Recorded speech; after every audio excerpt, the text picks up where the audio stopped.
top Western-backed conference on Syria meets on Wednesday to boost support for the country's new opposition alliance, the National Coalition.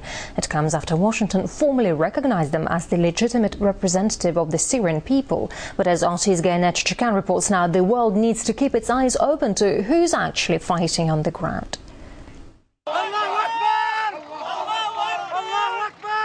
They call themselves martyrs. All those you see around you, the fighters you see, are living martyrs, and the living martyr has already sacrificed his soul for this country. Syrian rebels say they will stop at nothing to defeat Assad.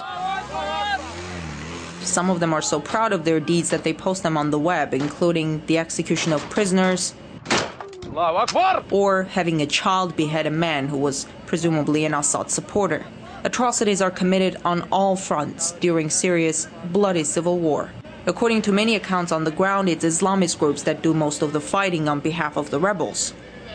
Dr. Tawfiq Hamid was a member of a jihadist organization 25 years ago. He later became a vocal opponent of radical Islam. The jihadists have no problem to behead people alive. You deal with people like bin Laden and the radicals of Al-Qaeda who have no hesitation to use any form of weapon to really control any place with their religious beliefs and ideology.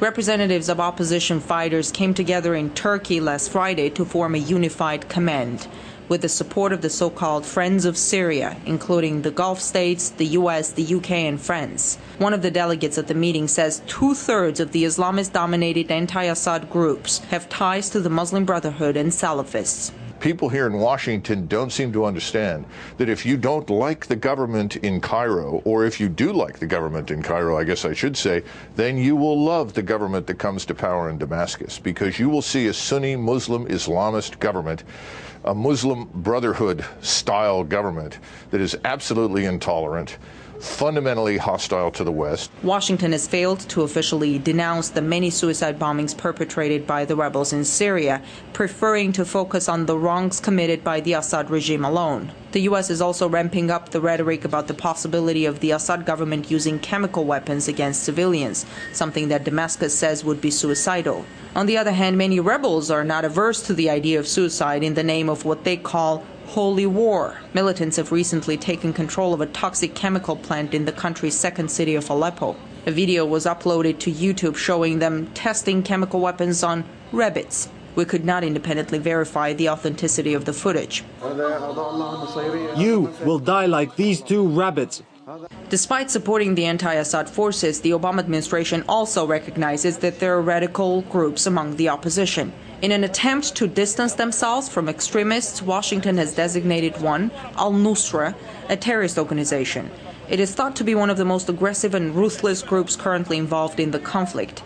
It's seen as more of a symbolic move on Washington's part, as many other rebel fighters in Syria welcome the efforts of those designated terrorists. This is a demonstration of support for al-Nusra in Syria, with people heard chanting, "We are students of Osama." In its own words, the Assad government is fighting terrorists. That battle has claimed thousands of innocent lives. The measures the Syrian government resorted to have been widely criticized. But does that crisis mean the world should keep their eyes shut at who's actually fighting for power in Syria now? In Washington, I'm Gayanet Chakan.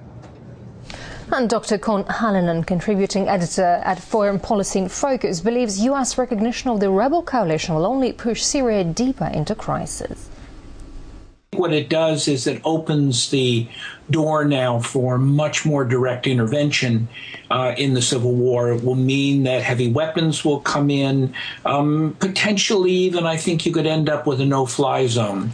It's really pretty much an open declaration of war against the Assad regime. One of the things that I think is difficult is trying to get really accurate reporting.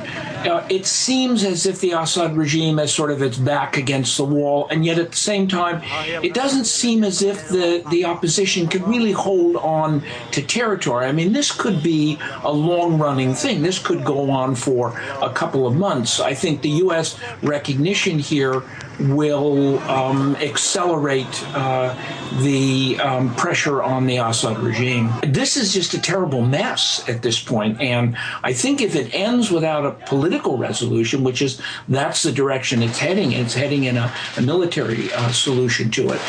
I think the ripples from this are going to go all over the Middle East, and they're going to be there for quite some time.